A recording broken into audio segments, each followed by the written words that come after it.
Bonjour à toutes et à tous, j'espère que vous allez bien, j'espère qu'hier vous avez passé une soirée magnifique, agréable, où vous vous êtes retrouvés.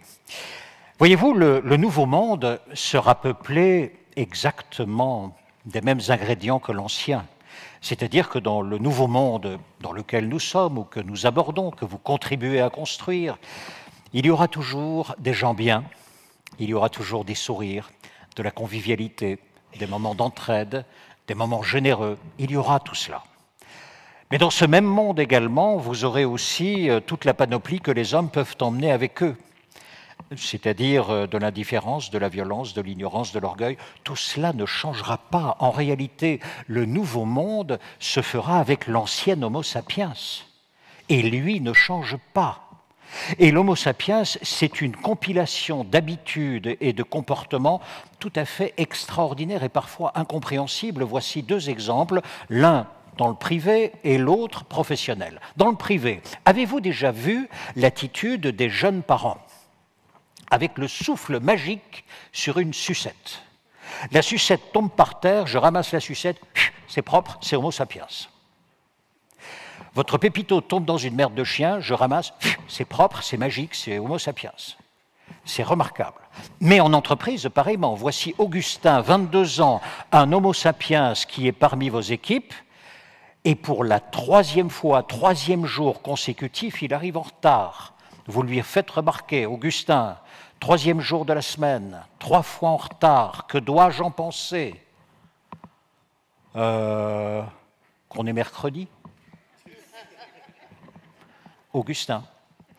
Des comportements tout à fait étonnants, vous les aurez encore, le nouveau monde de ce point de vue ne changera jamais. Autrement dit, nous nous dirigeons vers ce nouveau monde avec des câblages anciens. Eux, ils n'ont pas changé. Mais nous nous trouvons dans un monde où, en face de nous, en face de vous, se trouvent beaucoup plus d'incertitudes, beaucoup plus d'inattendus, beaucoup plus de crises.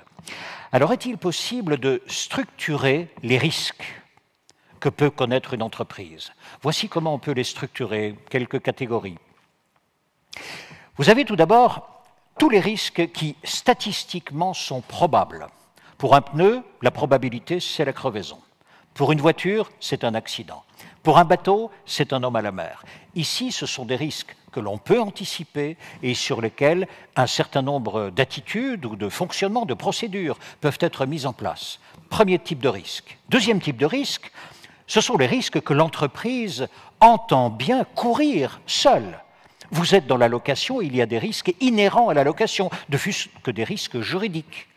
Vous encourez ces risques-là et vous les avez pris dès le départ, en toute conscience et en tout calcul. Vous êtes dans la vente, pareillement. Vous investissez dans du R&D, là encore, le ROI du R&D n'est pas dit, évidemment, selon le business plan de la recherche qui est envisagée. Tout ceci, c'est une deuxième catégorie de risques prise par l'entreprise, assumée par l'entreprise et déclenchée par elle-même. Et puis vous avez la dernière catégorie, là c'est l'inattendu, c'est l'imprévu que vous ne pouviez pas imaginer. L'exemple, ce n'est pas l'exemple type, l'exemple c'est la Covid-19. La Covid-19, c'est une contamination, c'est une pandémie, on en connaît depuis des siècles et des siècles, mais dans une structure telle que celle-là, et avec une amplitude aussi forte, capable de caler toute la planète et d'absorber toute son énergie économique, ça on n'avait jamais vécu. En cela, c'est vraiment de l'inattendu. Et lorsque l'on vous a dit « tu fermes ton entreprise et il s'agira qu'elle vive encore », cette équation-là n'était écrite dans aucun livre de management, de comptabilité ou autre. Il fallait vraiment ici inventer le futur, ce que vous avez fait. 3 catégories de risques. Comment se comporter face à eux? Voilà la question que nous allons aborder aujourd'hui. Arnaud Kremer a été gendarme pendant 21 ans. Et parmi ces 21 années, 11 années ont été consacrées au GIGN. Il est diplômé de l'Institut national des hautes études de sécurité et de la justice de l'école militaire. Des crises, il en a connu beaucoup, bien sûr, mais surtout, il a mis en place, avec d'autres, toutes les procédures pour pouvoir les résoudre. Et au fur et à mesure, ils les ont de mieux en mieux résolus, tout en admettant, avec beaucoup d'humilité, que la crise suivante quoi qu'il arrive, ne ressemblerait jamais à la précédente. Et que donc il ne fallait jamais se caler sur un acquis et un savoir pour pouvoir se présenter avec certitude face à la nouveauté. C'est le pire qui puisse arriver. C'est s'adosser à quelque chose que l'on croit de connu pour pouvoir aborder quelque chose d'inconnu. Il vous le dira beaucoup mieux que moi. Aujourd'hui, Arnaud Kremer est à la tête d'IREMOS. IREMOS, c'est une structure spécialisée dans la gestion de crise, mais également dans la sûreté et dans l'intelligence économique. Puis-je vous demander d'accueillir avec moi Arnaud Kremer.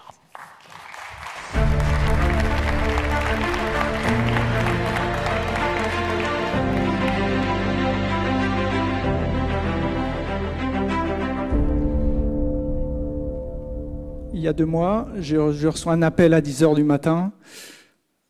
Un chef d'entreprise me dit j'ai ma DAF qui vient de se suicider. Elle avait fait un virement de 450 000 €. C'était une escroquerie au président. Il me dit c'est la panique chez moi. Aide-moi à gérer ma crise. Il y a 15 jours, un transporteur que vous connaissez peut-être, l'assureur du transporteur m'appelle en disant il y a une cyberattaque chez ce transporteur, tout est bloqué. Vous savez que toute la chaîne d'un transporteur est gérée par l'informatique. C'est cataclysmique. Allez les aider. Vous pouvez envoyer la... Voilà, super, merci. Mesdames, Messieurs, bonjour à tous. Je suis Arnaud Kremer, je suis dirigeant d'IREMOS, un cabinet de conseil en sûreté et en gestion de crise. J'ai passé effectivement 21 ans en gendarmerie, 11 ans au GIGN. Alors quand on vous dit GIGN, vous pensez prise d'otages, les frères Kouachi, les Go Fast, etc. Bien sûr, c'est exactement ça.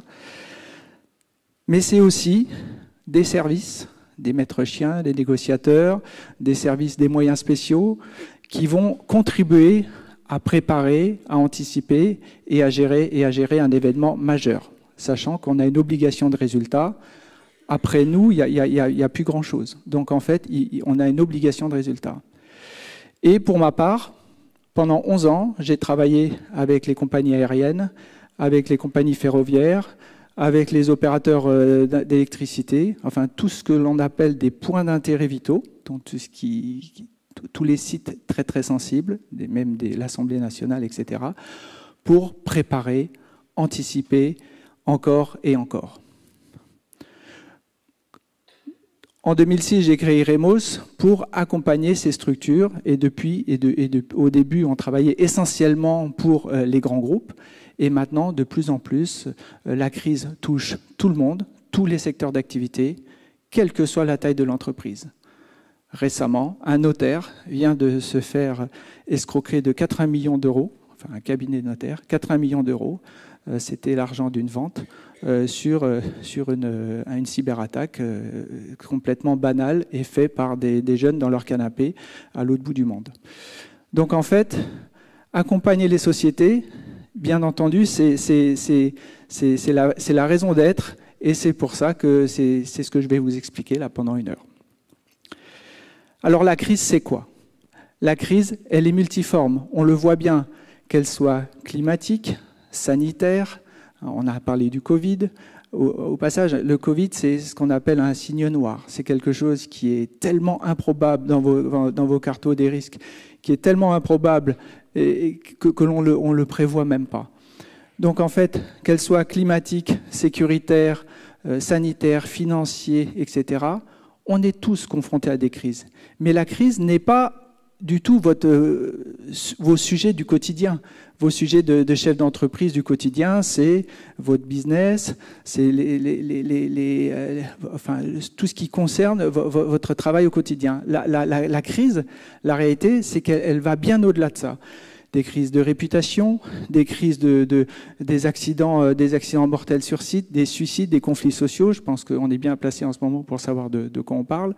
C'est vraiment des choses qui nous sortent de notre quotidien. Les crises, elles ont une provenance interne, vous êtes la cible directe, par exemple une cyberattaque, mais vous pouvez être aussi victime collatérale de la crise, c'est-à-dire si vous avez une manifestation qui passe tous les jours devant votre entreprise, ça vous bloque votre business. Donc en fait, la guerre en Ukraine, on en parlait tout à l'heure avec le président, a bloqué certaines matières premières, etc. Et ça, c'est effectivement des vraies crises qu'il faut prendre en compte et traiter. Les activistes, hein, bon, là vous avez quelques exemples, etc. Donc en fait, la crise, c'est quoi? Donc je vais dérouler rapidement, voilà, toc, toc, toc. C'est une situation imprévisible et instable qui perturbe le fonctionnement de l'entreprise avec des impacts importants, avec une multiplicité des parties prenantes, des gens auxquels vous n'avez jamais affaire, on va y revenir, des prises de décision dans l'incertitude, des retours à la normale retardés et surtout, le plus compliqué, c'est l'inconcordance des temps. C'est-à-dire vous avez un temps business, un temps médiatique, un temps politique, un temps technique. On a fait une gestion de crise pour un grand groupe de centres commerciaux où il y avait un blessé grave. On avait qui était avec une attaque, donc il y avait un bouclage de la police. Le blessé était là, et il y avait un bouclage de la police, les pompiers, et donc ça a duré des heures. Et il y a le business qui dit attention, chaque minute, on perd X millions. Et donc, qu'est-ce qu'on fait? On traite l'humain ou le business? Et donc, le directeur de crise, le patron de la gestion de crise, va devoir prendre des décisions dans l'incertitude. Et c'est toute la problématique de la gestion de crise. Alors, pour résumer, la gestion de crise, c'est 5 mots. Et le premier mot est pour moi le plus important, le plus difficile à comprendre pour un dirigeant. Hier, j'ai fait un COMEX d'une filiale d'un grand groupe. Et quand vous parlez à des polytechniciens, des gens extrêmement diplômés, très intelligents, etc., vous commencez par le mot humilité. Ils se disent « Waouh, qu'est-ce qu'il veut dire par là? Il est qui, lui, pour nous parler comme ça ?» Et en fait, le mot humilité, j'aime autant vous dire que c'est vraiment, pour ceux qui ont déjà vécu des crises, c'est vraiment le mot-clé. L'humain, c'est le maillon fort de la gestion de crise, mais c'est aussi le maillon faible. Je vais vous donner un exemple. On fait un exercice de crise à la Défense, une tour, 5000 personnes, et ce qu'ils voulaient tester, c'était quelques années après Bataclan, ils voulaient tester comment allait se comporter le COMEX et le management dans cette tour au cas où il y ait un attentat sur la dalle de la Défense. Donc, dans un exercice, on a une équipe d'animation qui déroule un scénario, et puis on a les joueurs qui sont autour d'une table et qui gèrent leur crise. On commence à envoyer des appels en disant « Attention, on a un attentat dans le RER ». Attention, on a deux collaborateurs avec qui on n'arrive pas à rentrer en contact, on a des doutes, etc., etc. Finalement, on a un blessé, 2 blessés, un mort, etc. Dans cette tour, il y avait des crèches, il y avait des restaurants d'entreprise.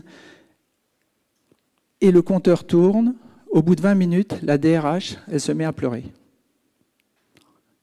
Alors là, je prends la DRH, je prends le directeur de crise, on sort, et elle me dit « Ma nièce était au Bataclan, je ne supporte pas cette situation ». En fait, cette personne qui est tout à fait bien câblée au quotidien, qui est tout à fait professionnelle, n'était pas la bonne personne au bon moment dans cette cellule de crise. Et en fait, si vous avez des sujets extrêmement sensibles, un suicide en entreprise, c'est le cas le plus difficile, ou un conflit X ou Y qui amène beaucoup d'émotions, assurez-vous bien que la bonne personne, que ce soit les bonnes personnes qui sont dans votre groupe, qui gèrent la crise. L'humilité, j'essaie de ne pas tout oublier. Il faut aussi se dire qu'on est tous inégaux face au stress. On est tous inégaux face au stress. C'est une question de personnalité et d'expérience. Ce n'est pas du tout. Tant qu'on n'a pas fait un exercice ou une mise en situation ou qu'on n'a pas été en crise, on ne sait pas comment on va réagir. Un gendarme, quand il va apprendre à tirer sur une cible en carton, j'aime autant vous dire que le jour où il arrive devant une vraie situation, ce n'est pas du tout la même chose que quand on a une cible en carton en face de soi. Donc en fait, on est inégaux face au stress, et pour ça, la seule solution, c'est de s'entraîner. 80% de la gestion de crise se prépare en temps de paix, en temps calme. Il est important de voir aussi que on a, en plus d'être, pas une faiblesse, mais un point d'attention, on a aussi des biais cognitifs qui peuvent nous piéger. On va s'amuser, je vais vous énoncer une phrase. La personne est stressée, tout va bien. Je vais vous énoncer une phrase et je vais vous poser une question tout de suite et vous me répondez spontanément, si vous êtes d'accord. Bon, comme ça, je sais qu'il y a beaucoup de monde, mais je vous dis, Paul s'est levé de mauvais poil ce matin. Il est en retard, il n'a pas eu le temps de prendre son petit déjeuner, à peine sa douche, il prend son cartable, il va à l'école et il a oublié ses affaires. Il a oublié quoi? Ses crayons, son portable, ses lunettes. C'est qui, Paul? Pour vous, Paul, c'est un élève. Dans mon histoire, c'est le prof. En gestion de crise, c'est destructeur. La façon dont on émet une information, la façon dont on le qualifie, la façon dont on analyse, si je pars sur une gestion de crise avec un Paul qui est un élève, c'est pas du tout la même chose que si je pars avec un prof. Essayez à la maison, ça marche à tous les coups, c'est rigolo. C'est rigolo comme ça, mais en gestion de crise, j'aime autant vous dire que c'est pas... Je vais vous donner un autre exemple. On avait fait un exercice où il y avait toute la cellule de crise. Mon équipe d'animation envoie un appel en disant nous sommes Média Production, et il déroule son texte. La personne dans la cellule, et je le vois, elle est devant moi, elle raccroche, elle dit on a les médias sur le dos, il faut préparer le communiqué de presse, ta. Donc tout le monde branle-bas de combat.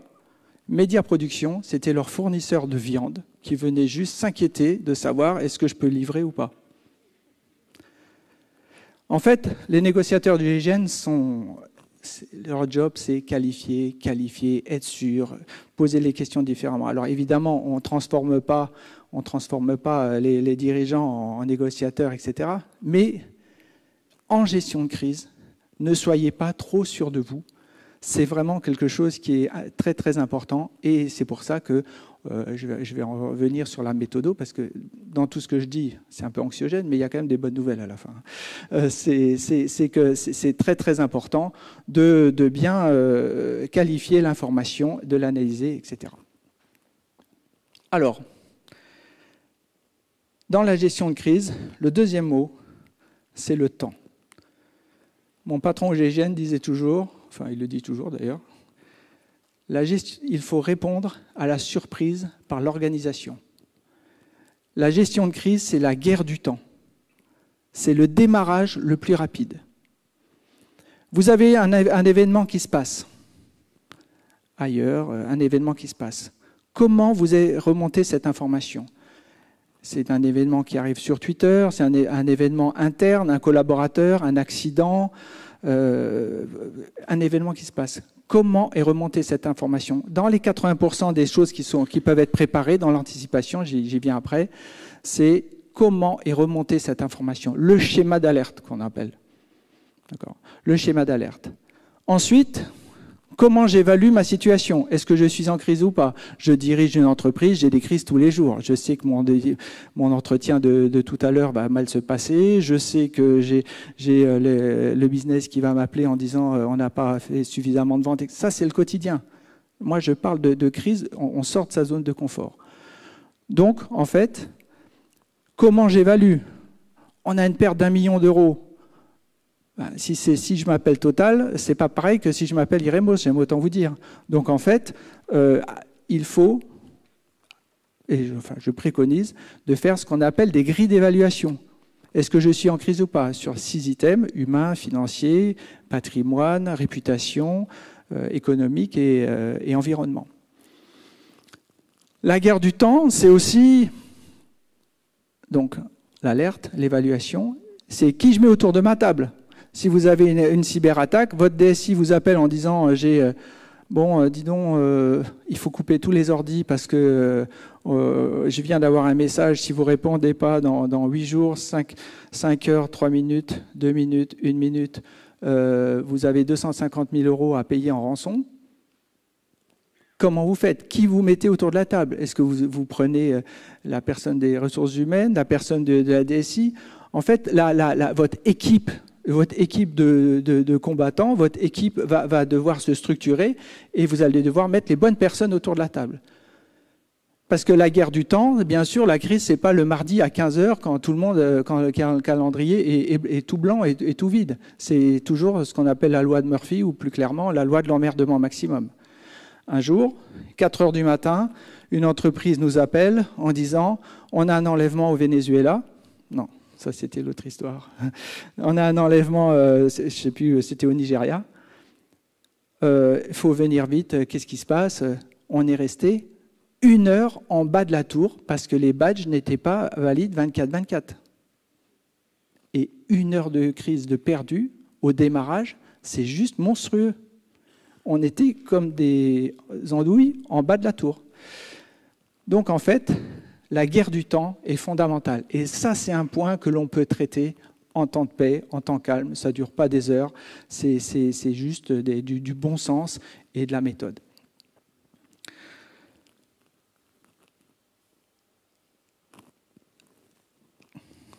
L'acte réflexe, alors chez les militaires, on dit l'acte réflexe du combattant. Bon, ça c'est un peu pour rire. Mais la première chose à faire quand vous êtes en cellule de crise, même si c'est un événement qui n'est pas une crise, c'est d'ouvrir une main courante. Je vous le dis, ça c'est au passage, je n'avais pas prévu de le dire, mais dans la méthode, c'est de tout tracer. Une personne normalement constituée retient entre 5 à 7 informations en simultané. Sous stress, 2. Et je peux vous dire que pour ceux qui ont vécu des crises, il y en a quand même un paquet qui arrive entre les appels, les tweets, les familles, les médias, etc. C'est vite l'enfer. Une main courante, ça sert à 2 choses. 1, tracer toute l'information parce que vous, pour bien vous rappeler de tout. Et 2, devant le juge en disant pourquoi vous avez fermé le site à 16 h? Ben, monsieur le juge, parce qu'à 15h55, voilà les éléments dont j'avais connaissance. Ça paraît bête. Alors la main courante, c'est juste un papier, un Excel ou un Teams. Mais bon, c'est des fondamentaux, des choses qui vont vous aider au cas où. Le troisième mot, c'est le mot anticipation. Je n'ai pas pris l'heure, hein, Thierry, il faut que tu me fasses signe. Comme je le dis, 80% de la gestion de crise, c'est de l'anticipation. Et pour ça, il n'y a pas 36 solutions. Alors, je suis absolument contre les écritures de procédures qui ne tiennent pas au bout de 2 secondes, on les vire. Je vous invite fortement à faire ce qu'on appelle un manuel opérationnel. Je suis propulsé je suis invité à gérer une crise dans une cellule en tant que RH, en tant que business, en tant que patron. Qu'est-ce que j'ai à faire? Et il n'y a pas 36 solutions. Même les gens les plus intelligents, les pilotes d'avion, les astronautes, ils ont quoi? Des checklists. 1, qu'est-ce qu'on attend de moi? Qu'est-ce que je dois faire dans les premières heures? Et comment ça va se dérouler? Ce qu'on appelle un manuel opérationnel, c'est vraiment la checklist du pilote. Et c'est exactement ça. Une fois qu'on a ça, on forme les collaborateurs et après, on les met en situation, en exercice. Donc, ce qu'on fait avec Thierry dans les clubs APM, c'est on met les gens en situation, pour de vrai. Et croyez-moi, en une demi-heure, ils sont dans le rouge. Et là, ils se disent wow, « j'avais pas du tout vu ça comme ça, parce que pourtant, en tant que dirigeant, je sais gérer des crises. » Eh bien, tu vois que finalement, pas tant que ça. Et ça permet aussi de se connaître. Combien de dirigeants, bon, pas tous, hein, disent ce n'est pas pour moi. J'ai plusieurs dirigeants qui me disent si j'ai une crise de ce type-là, je mets mon numéro 2 parce que moi je m'énerve trop, je monte dans les tours et je suis incapable de traiter ces sujets. Donc j'ai même vu un directeur de filiale d'un grand groupe très connu. Au bout d'une demi-heure d'exercice, il a posé son stylo devant tout son codir quand même. Il a dit, ça c'est pas pour moi, je quitte et je donne la main à Y. Et c'est très humble de le faire. Donc, procédure, formation, mise en situation, et ça c'est vraiment quelque chose, ça fait baisser la pression, puisqu'on sait ce qu'on attend de moi dans cette aventure qui arrive, sachant qu'une crise, hein, on ne sait jamais quand ça finit. Hein, puisque vous avez des crises acinétiques rapides, attentats, accidents, tout part très très vite, et des crises acinétiques longues, crues, Covid, épisodes neigeux, etc., etc. L'agilité, autant vous dire que ça c'est vraiment quelque chose qui n'est pas donné à tout le monde. Il y en a qui sont très très bons quand ils restent dans le cadre, et vous en avez quand même un paquet qui dès qu'on sort du cadre, ça devient compliqué. Et donc là, réellement, c'est important de se connaître aussi à ce niveau-là, parce que tout le monde ne peut pas prétendre savoir sortir du cadre. On a des gens qui se révèlent en cellule de crise. Souvent, c'est la personne qui est... souvent, alors ça va vous paraître... C'est une assistante de direction, ça fait 15 ans qu'elle est là, elle connaît parfaitement le patron, elle connaît parfaitement le business, elle connaît parfaitement tout le codir. Et à elle toute seule, c'est arrivé je ne sais pas combien de fois, elle arrive à calmer tout le monde en disant... On a oublié ça, non, là je ne suis pas d'accord avec vous, etc. etc. Donc le pilotage d'une cellule n'est pas que du cadre sup, hein. C'est très important. Le dernier mot, et non des moindres, c'est la communication. Alors je ne sais pas qui d'entre vous s'est déjà retrouvé face à des médias, à des micros. Je parle pour des crises, hein, je ne parle pas en presse, je parle pour des crises. Mais c'est vraiment quelque chose d'absolument fondamental. Combien de sociétés se sont écroulées juste à cause d'une mauvaise communication? En revanche, combien de sociétés ont été propulsées grâce à une com positive? On a eu ça c'était pas un client, c'était les bars Mars. Il y a quelques années, ils avaient un morceau de plastique ou de ferraille dans une barre Mars. Concrètement, évidemment, Twitter et les réseaux sociaux, tout ça, ça s'emballe. Et en fait, qu'est-ce qui s'est passé? Ils ont fait une communication tellement énorme, tellement bien gérée, que les ventes ont été multipliées. C'était incroyable. Ils avaient une équipe de com vraiment très, très solide. Il faut savoir qu'on a, sur la communication, dans la gestion de crise, on a des facteurs aggravants. Qu'est-ce qui fait que la crise va s'accélérer? La crise va s'accélérer pour plusieurs raisons. Un, l'opinion qui est de plus en plus sensible à la santé et à la sécurité, ce qui est normal, pas de problème. Le gros fléau, c'est les réseaux sociaux. On a un exemple d'une menuiserie dans l'est de la France. Non, je me trompe. On a l'exemple d'un fermier, un agriculteur dans l'est de la France qui avait utilisé un produit qui était peut-être pas trop... voilà. Il était en train de discuter, négocier avec le maire, etc. Donc ça restait en local. Bon, ok, il avait fait une faute, ok. Sauf que il a sous-estimé les activistes mondiaux sur ce sujet. Et là, c'était la terre entière qui se retrouvait contre ce petit agriculteur. Je ne défends pas, c'est pas ça. C'est juste pour dire que gérer la crise localement, c'était pas un problème. Gérer la crise avec des activistes de la terre entière sur le dos, oui, là, c'était quand même un plus gros problème.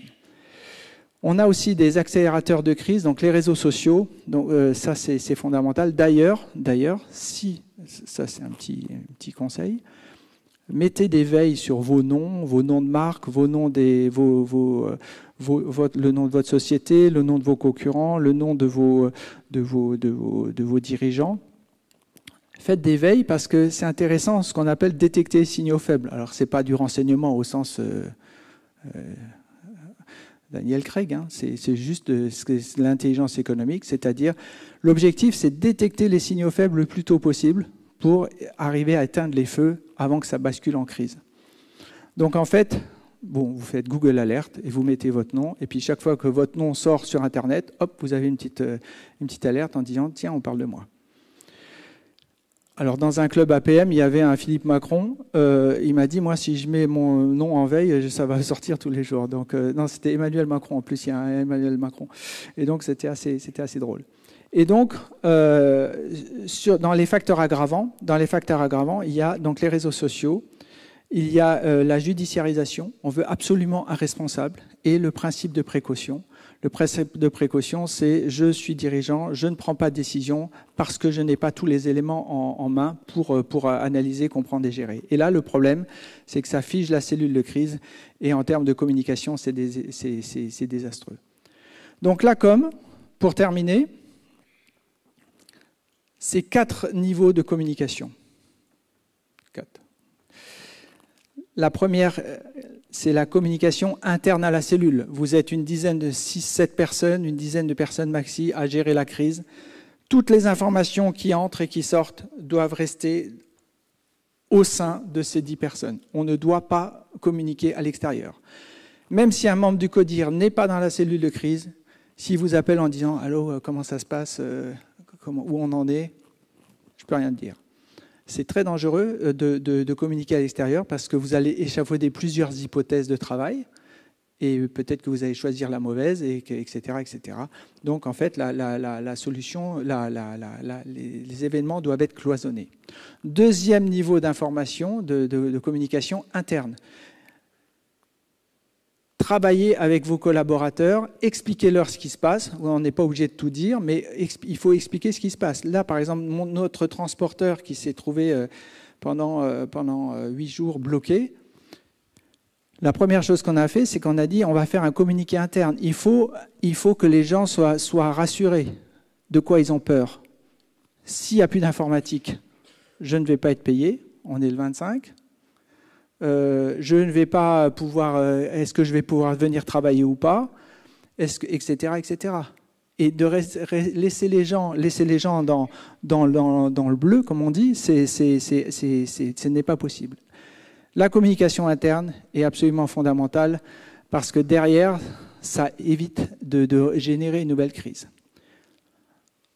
Troisième niveau d'événement, de communication, c'est la communication avec vos prestataires, vos fournisseurs, parce qu'ils disent, tiens, l'entreprise X et on a vu dans la presse que mon client ou mon fournisseur est bloqué par une cyberattaque, par exemple. Et qu'est-ce que je fais? Je livre pas, je vais être payé, je vais pas être payé, etc., etc. Donc ça, c'est la troisième.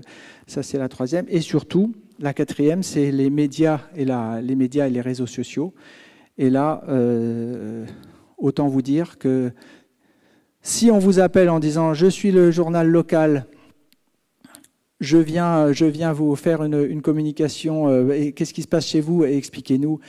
Et si vous n'avez jamais été confronté à un journaliste, bon là, Thierry est bien placé pour le savoir, parce qu'on n'est pas dans le même camp pour le coup, j'aime autant vous dire que là, vous avez affaire à un professionnel qui va vouloir vous sortir tout ce que vous ne voulez pas dire, et en face, vous allez, en toute bonne foi, délivrer des infos qui vont être destructeurs pour votre entreprise. Donc ça, c'est un métier, et si vous devez être confronté à ça, je vous invite à faire rapidement ce qu'on appelle un media training pour vous préparer ou de déléguer cette fonction à une autre personne.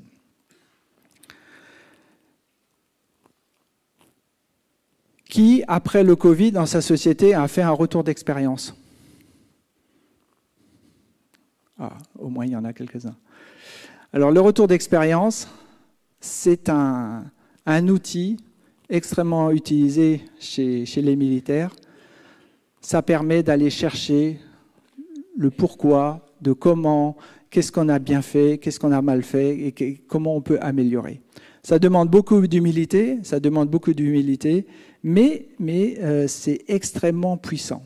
Et je vous invite à le faire parce que derrière, par exemple, on avait fait un retour d'expérience sur une société dans l'agroalimentaire, on fait interview des dirigeants, atelier du management intermédiaire et questionnaire pour les questionnaire pour l'ensemble des collaborateurs.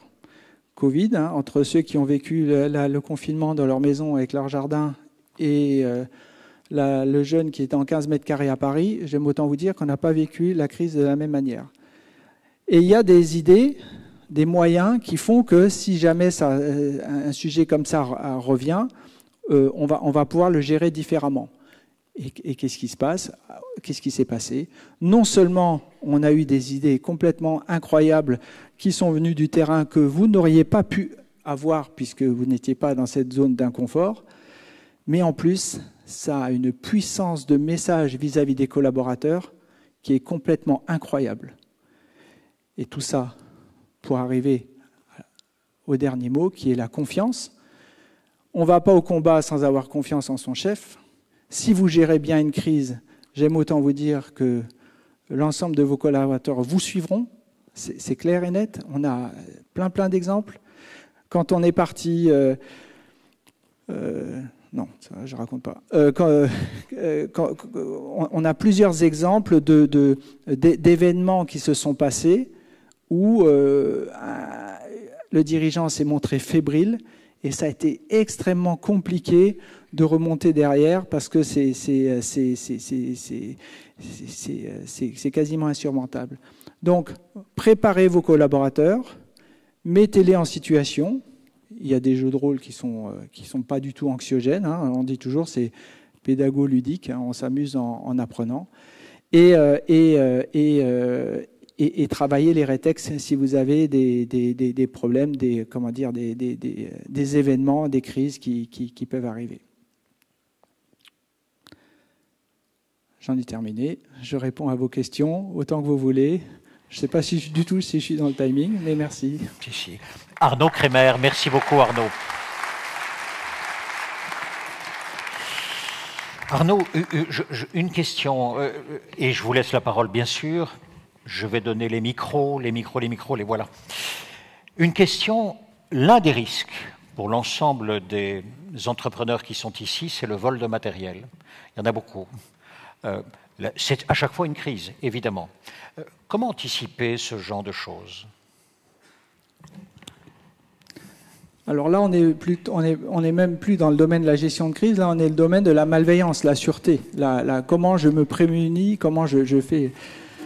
Alors, on travaille pour des entités de grands groupes, pour des entités de travaux publics en France et à l'étranger, et en fait, on fait ce qu'on fait, parce qu'un marché à Versailles, c'est pas les mêmes risques qu'un marché à Marseille.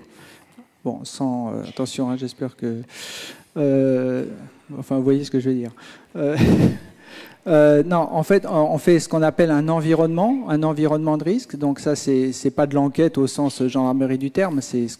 On travaille sur l'environnement, c'est-à-dire où va se passer l'événement, enfin le chantier. Et après, formation des collaborateurs. On fait par exemple la formation gestion des conflits sur les riverains, etc. Et après, il y a plein de moyens techniques qui permettent de suivre des machines. Oui, mais c'est des choses c'est des choses qui se travaillent. Mais là, on est en pré-crise, on est en temps de paix. Question. Je poursuis. Cyberattaque, on a l'impression d'être extrêmement protégé ou en tous les cas extérieur à ce genre d'événement. Où en sont simplement les statistiques là-dessus par rapport à des entreprises qui sont des PME, qui sont parfois des ETI, des TPE parfois? Est-ce que tout le monde est concerné? Quels sont ici les chiffres s'il y en a? Bon, alors j'ai pas préparé les chiffres. Pardon, mais j'ai pas préparé les chiffres. Est-ce que c'est pour tout le monde? C'est ça. On imagine bien pour les grands groupes, pour les banques, on voit bien les mutuelles, etc. Dès qu'il y a plusieurs zéros derrière, on comprend. Est-ce qu'une PME, une ETI peut être la cible d'une cyberattaque? Les crises les plus redoutées sont actuellement la cyberattaque et l'escroquerie au président. Et en fait, les grands groupes sont très préparés avec des DSI, des moyens énormes, etc. Et les cibles, c'est vraiment les PME, TPE. ETI. C'est vraiment les cibles actuellement. On a eu récemment une conférence d'un spécialiste qui disait que, et j'avais bien aimé, il disait, c'est comme si, en 2 heures de temps, les attaquants arrivaient, faisaient toutes les portes de toutes vos maisons et aux appartes en faisant le tour du monde. En 2 heures de temps, ils arrivent à voir s'il y a des ports ouverts sur vos serveurs, vos machines, etc. Et donc, en 2 heures de temps, ils arrivent à faire le tour du monde et évidemment de rentrer de manière aléatoire en disant « Tiens, il y a une porte ouverte, j'y vais ». Et ben, pour nous, c'était un transporteur il y a 15 jours ou 3 semaines. Et là, il n'y a pas de ciblage. Il tombe sur un grand groupe, ou il tombe sur Iremos, ou il tombe... Et là, encore une fois, c'est pour éviter la crise, il y a une quantité de choses à préparer, mais pas que matériel, mais une quantité de culture. Là, on travaille sur le cabinet de notaire dont j'ai parlé tout à l'heure. On va former les collaborateurs, de ne pas cliquer sur les bons, sur les mauvais. Ça paraît bête, mais c'est l'humain le maillon faible. C'est l'humain le maillon faible dans ces domaines-là. C'est vraiment catastrophique. Et après, il suffit d'un clic. Hein. Il suffit d'un clic. Dans ma propre société, j'ai fait le test de phishing. On est 35, on est tout petit. Il y en a un qui a cliqué. Et c'est un informaticien. Aucune question ? Je le fais positivement. Oui, là-bas au bout. Oui. Il y a une question là-bas, tout au bout. Je vous en prie, madame. Bonjour, Isabelle Lacoste, B2MTP, Gaïa Location. En tant qu'entreprise, bon, la cyberattaque, oui, il faut s'y préparer, mais à quel autre type de crise il faut se préparer? Quelles sont celles qui sont le plus susceptibles de se produire? En ce moment, clairement, l'escroquerie au président. En 2 mots, mais clairement, c'est des millions, voire des milliards d'euros. Quel est le schéma? Le schéma est simple. Vous avez des attaquants qui font ce qu'on appelle de l'ingénierie sociale. Ils vont voir vos LinkedIn, vos Facebook, ils vous connaissent mieux que votre conjoint, mieux que tout le monde. Ils savent que vous, dirigeants, vous êtes absent pour une raison ou pour une autre. Vous êtes dans un avion, ils le savent parce qu'ils ont checké tout votre programme, vos agendas, etc. C'est vraiment des spécialistes du renseignement au sens attaquant. Ils appellent votre société. Et comment? Ah oui, ils l'appellent via le standard dans ce cas-là. Oui, via le standard ou directement parce qu'il a réussi à avoir le numéro de l'assistant, du DAF. Souvent, c'est du DAF. En disant, je suis sur surtout quand il y a un projet en cours, un projet d'achat, un événement qui est en cours. Donc il y a un sujet d'achat, de rachat de société. Et en fait, ils appellent en disant, bon, je sais que Monsieur X, votre patron, est injoignable, mais il m'a demandé de vous appeler parce qu'on doit faire un deal là tout de suite et il faut virer 80, 500, 1 million d'euros. Et ça marche tous les jours. Tous les jours. Le cas le plus flagrant, c'est un jour, votre comptable reçoit un mail en disant un changement de RIB. Ça, c'est le cas le plus classique. OK, changement de RIB, bon, d'accord. Changement de RIB. Et là, vous payez votre location de bureau, par exemple, tous les mois. Et d'un coup, il y a le propriétaire qui appelle et dit, dis donc, faudrait payer. Ah ben, ça fait, non, je paye. Ah ben non, ça fait 3 mois que les loyers sont virés ailleurs. Alors ça, c'est des petites sommes. Mais au final, c'est des milliards d'euros. Et maintenant, ça va tellement loin. Rappelez-vous l'ancien ministre de la Défense, bon, là tout de suite, dont la voix a été numérisée et qui a appelé pour c'est une usurpation de voix, mais numérique en fait. Et ça copie la voix du dirigeant en disant, et donc la personne en face est absolument sûre que c'est le dirigeant. Alors si je peux raconter une petite anecdote drôle, 1 minute, j'étais dans un club de dirigeants et un jour il y a un dirigeant qui me dit, bon, moi j'ai une anecdote, mon assistante a eu un mail, chère Amandine, merci de bien vouloir, enfin un mail nickel. Et elle a dit, elle a tout de suite vu que c'était pas de moi, puisque je fais une faute tous les 3 mots, donc, et on se tutoie, donc c'était pas possible, voilà. Et un des moyens de savoir si c'est notamment le tutoiement, le vouvoiement, Habituellement, on tutoie, et là, dans le mail, c'était du vouvoiement. Et c'était le moyen de détecter.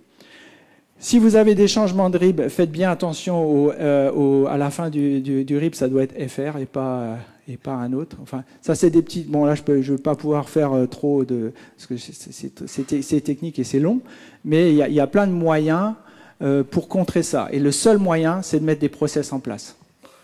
C'est de mettre des process. À partir de temps, il faut demander une double validation. On ne prend pas les appels par téléphone, il faut que, etc., etc. Mais l'escroquerie au président, c'est le pire du pire en ce moment, après les cyberattaques. Arnaud, ah pardon, il y a une question là-bas, tout au bout, mais tout au bout. Merci beaucoup, monsieur. Encore un peu, c'était juste après le gong. Présentez-vous, votre question. Nous vous écoutons. Bonjour à toutes et à tous, Guillaume Ledru, Société Epiroc. Pour rebondir sur ce que vous venez de dire, aujourd'hui on parle beaucoup de l'IA, on parle de ChatGPT. Récemment, il y a une IA qui maintenant est capable de modifier les photos. Par rapport à la cybersécurité, comment se prémunir de tous les faux qui vont en découler en fait? Là, on est au début d'une histoire qui va devenir de plus en plus compliquée. Vous n'avez pas vu ces derniers jours le pape en doudoune blanche, hein, je pense que tout le monde l'a vu. C'est effectivement... je n'ai pas de recette miracle à ce stade. C'est des points d'attention. En fait, on travaille aux réponses. On travaille sur les réponses actuellement. Mais là, il faut reconnaître que ChatGPT et toutes les nouvelles... capacités d'intelligence artificielle vont très sérieusement compliquer la tâche. Mais je ne peux pas répondre en 2 minutes comme ça, parce que je n'ai pas d'ailleurs toutes les réponses. Merci en tous les cas, monsieur, pour votre question, parce que ça montre une chose, c'est qu'entre le développement des technologies, leur utilisation massive et de façon malveillante, et la réponse que l'on peut y apporter, il y a toujours un délai, c'est une véritable course de vitesse entre, ça n'a pas changé, les gendarmes et les voleurs? Non, mais c'est clair, nous on suit toutes les menaces dans le monde, on essaie de les détecter avant qu'elles arrivent. Hein. Par exemple, les tueries en masse dans les écoles, c'est quand même quelque chose sur lesquels on est très avancé, mais c'est des choses qui avaient été détectées depuis longtemps. Et dans les ERP, les établissements recevant du public, c'est des choses sur lesquelles on travaille, et maintenant on est sur les nouvelles menaces, et typiquement ça c'est des nouvelles menaces. Et pour le coup on n'est encore pas tout à fait en clair. Arnaud Kremer, merci beaucoup Arnaud, merci énormément. Les 5 points, vous les avez notés, j'imagine. J'insiste sur un premier point, le plus important peut-être, l'humilité. Ne croyons pas que la dirigeante, le chef d'entreprise, parce qu'en zone calme, sans crise, parvient à bien piloter son entreprise, sera la bonne personne au moment où la tension extrême sera là, parce que soudain, une crise vient éclater. C'est ici où l'humilité par rapport à soi-même, par rapport aux équipes, doit être évidemment la plus importante. Les premiers à avoir travaillé là-dessus, c'est la NASA, dans son programme Apollo, sachant que dans un périmètre extrêmement réduit, 3 hommes allaient se trouver pendant plusieurs jours en zone de stress et éventuellement zone fatale. Comment allaient-ils réagir? Est-ce que leur caractère en zone de stress serait compatible? C'était ça la question. À partir de là, vous avez par exemple dans Apollo 13, le film montre très bien des pics de crise et de tension entre les personnes qui font que, si jamais cela pouvait se poursuivre, c'est toute l'opération qui est en danger. Et les hommes eux-mêmes sont en danger. C'est ici où, encore une fois, comme le disait très bien Arnaud, se connaître et se connaître dans les différentes configurations de stress est véritablement important. Le patron, la patronne, de ce point de vue, est une femme, est un homme comme tous les autres, quelles que soient ses responsabilités. Merci beaucoup Arnaud Kremer.